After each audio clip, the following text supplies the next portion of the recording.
धीरे-धीरे ऐसे होना स्टार्ट हो गया कि मैं बहुत ज़्यादा एडिक्ट हो गया था। I know it is a very bad word, but मुझे भी नहीं पसंद आ रहा ये वर्ड यूज़ करने में, बट ये है। बट मतलब ये था उस टाइम पे। मैं थोड़ा-सा था उस चीज़ के लिए, और बहुत सारे मांगास मैं रीड करता था। फिर ये ऐसे होने लगा कि जब मैं रीड करता था, तब पूरे 24 घंटे तो मैं रीड नहीं कर सकता था। तो कुछ टाइम जब मुझे फ्री मिलता था, तो मैं बाहर या अपने टेरेस पर ऊपर गाने सुनने के लिए चला जाता था। अब प्रॉब्लम इसमें नहीं थी कि गाने सुन रहा हूँ, गाने सुनना तो बहुत अच्छी बात है। अगर आप नहीं सुनते हो तो आप भी सुनो, it's a very good habit. अगर आपको स्ट्रेस है, एंग्ज़ायटी है, तो डेफ़िनेटली आप गाने सुन सकते हो। तो ये हुआ था मेरे साथ कि मैं गाने सुनता था, और धीरे-धीरे ऐसे होने लगा ना कि मैं गाने सुनते-सुनते अपने माइंड में वो सिनेरियोज़ भी क्रिएट करने लगा एक पॉइंट के बाद। मतलब एक पॉइंट तक तो ये ठीक होता है, सभी लोग करते हैं, बट प्रॉब्लम तब आने लगी कि मैंने ये मन में ही डिसाइड कर लिया कि मुझे जो है हुँ, बहुत कुछ एक पर्टिकुलर से मतलब मूवी जैसा बनाना है, क्योंकि मैंने इतने सारे मांगास पढ़ लिए थे, तो मुझे बहुत सारी स्टोरीज़ पता थी।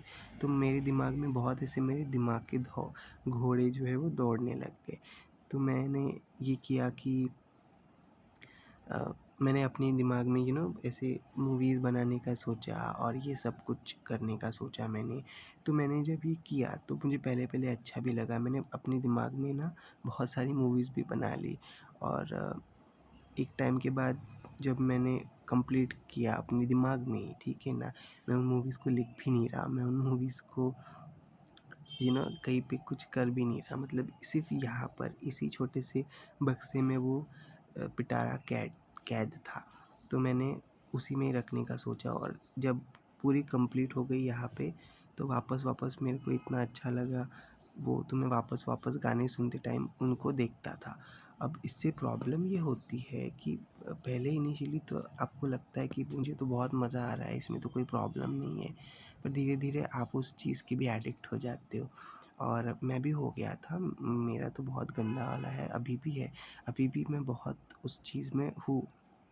एक मूवी हो गई, अपने माइंड में बना ली, फिर दूसरी मूवी बना ली, तीसरी मूवी बना ली, और पहली मूवी थी अच्छी तो उसको नहीं देखा, फिर दूसरी मूवी अच्छी नहीं लगी तो उसको भी मैंने छोड़ दिया। फिर तीसरी मूवी काफ़ी ज़्यादा अच्छी लगी, और उसकी मेरे को एंडिंग ही नहीं समझ में आ रही थी, तो मैं रोज़ अपना कीमती टाइम को वेस्ट करता था, और मैं फिर टेरेस पर जाता था और अपने कान में ईयरफ़ोन्स डाल के बस उन्हीं को रिपीट करना, फिर एंडिंग को सोचना।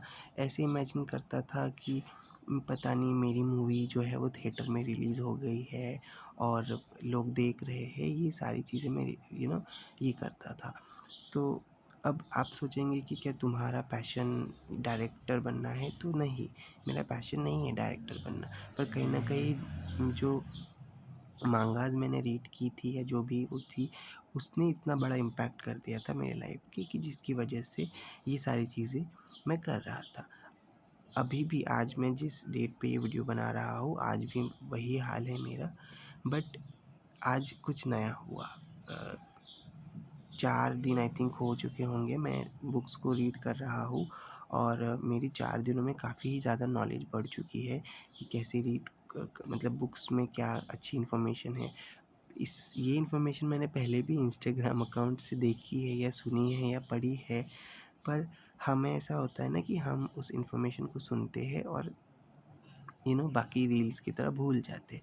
बट बुक में नहीं होता, क्योंकि बुक में आप क्या करते हो, आप अपने पैसों से बुक खरीदते हो, और फिर उसको पढ़ना भी होता है। पढ़ने के बाद उसका आपके दिमाग में ये भी होता है कि आपको कंप्लीट भी करना है, आपको समझनी भी है। तो फिर जो जो भी वहाँ पे वो ट्रिक्स देते हैं, जो जो भी सजेशंस आपको बताते हैं, तो वो आपके दिमाग में छप जाते हैं कहीं न कहीं। और मोबाइल से ज़्यादा तो जब आपके हाथ में जब वो होता है ना बुक, तो आप तो और भी अच्छे से उसको याद रखते हो। तो 4 दिनों से मैं बुक्स रीड कर रहा हूँ, और मुझे ये चीज़ रियलाइज़ हुई कि जो आप विज़ुअलाइज़ करते हो, मैंने एक बुक पढ़ी थी मैनिफेस्ट इन 7 स्टेप्स ऐसे कुछ था नाम, मैं आपको बता दूँगा डिस्क्रिप्शन में।